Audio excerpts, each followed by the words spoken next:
Well, good morning, everybody, and thank you for giving us the opportunity to talk about the homeless project. Back in 2009, on a cold winter's night, a homeless person, Patrick O'Leary, tragically died from cold and neglect. This event was the birth, or prompted the birth, of the Windsor Homeless Project. 13 years later, we've grown to be an organisation with over 600 registered supporters and a core group of 60 volunteers that every week provide food and clothing for the homeless people in and around Windsor. So we provide lunches on a Monday, Wednesday, and Friday at Trinity Church, and on Saturday at St Stephen's Church in Vansittart Road. But we do much more than just provide food, because our motto is engage, empower, and rebuild. So we listen to all our guests, understand their problems, and help them develop a plan to rebuild their lives, to get back into accommodation and ultimately back into work. We work with through Universal Credit and job agencies to find employment. That's a critical part of what we do, because once you have a job, then you can start to really support yourself. Today, we have three employees. Nick Roberts, who unfortunately is unwell and can't be here, is our project manager, and he's done a fantastic job in building up the project over the last 9 years.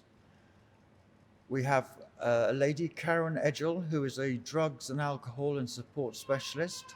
She works 3 days a week, helping the guests develop plans to overcome addictions and any other health issues that they may have. And I work 2 days a week on admin, back office, and finance stuff. Now, we have two big things happening in the project at the moment. Richard has already mentioned Alma Road. This is a building that we have acquired and are going to refit to become a purpose-built, one-stop community hub for the homeless and other disadvantaged people in Windsor. The great advantage of Alma Road is we will be able to offer overnight accommodation. We have just started on this, and we're going to need quite a lot of money to complete the refurbishment. So we are having a number of fundraising events, one of which I think was last night, the Harvest Festival Quiz Night. That sounds as though it was a great success. And the other big event that we're having is a sleep out. Every year, the project organises a sleep out in the open air so that our supporters and other people can experience just for one night what it's like to sleep out. We do provide entertainment and food, which is a small bonus because the genuine homeless don't have that, but at least it gives us a flavour of what it's like to have to sleep out. And that's being held at the Windsor Football Club on November the 11th. So everybody is welcome to join in and participate in this event. The best way to help us is to become a regular supporter, and we're trying to grow our supporter base so that we know that we have an ongoing income that we can rely on. So that's the most important way I think people can help us. We do have a group of home cooks that provide the food every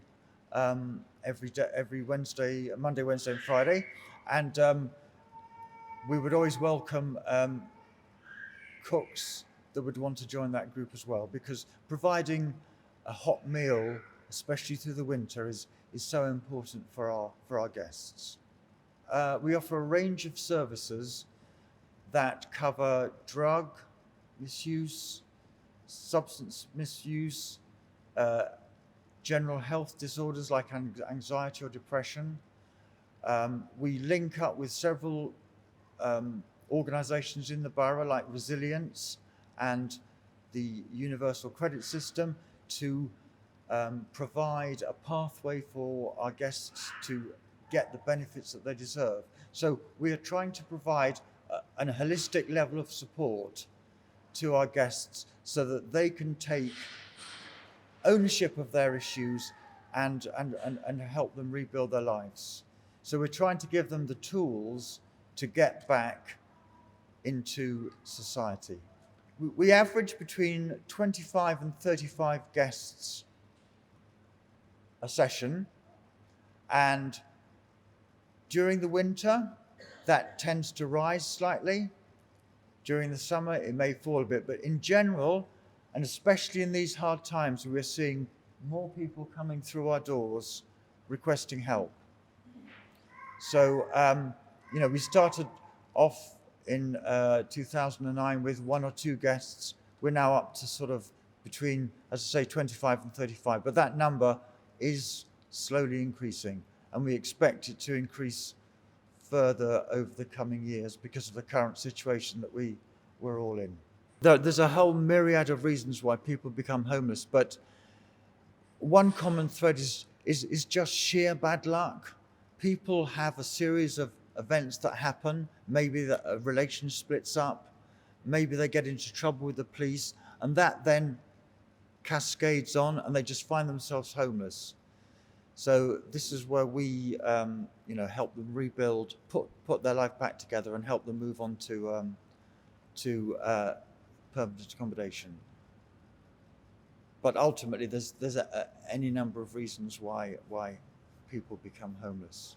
All our guests come to us homeless, and by working through their own problems and help building their confidence and their interaction with the services that the borough can offer, we look to place those people in a permanent accommodation. So they may spend initially the first few weeks in bed and breakfast, but then by getting them up to a position where they are able to support themselves, we then place them with private landlords or council accommodation.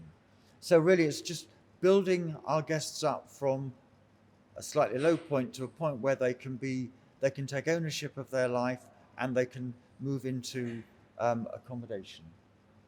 And then we continue to support them through that journey and afterwards as well. We support them really until they are fully established back into normal life. We're always open to guests, past and present, for advice and help. Thank you very much for your time, and look forward to maybe seeing some of you at one of our events.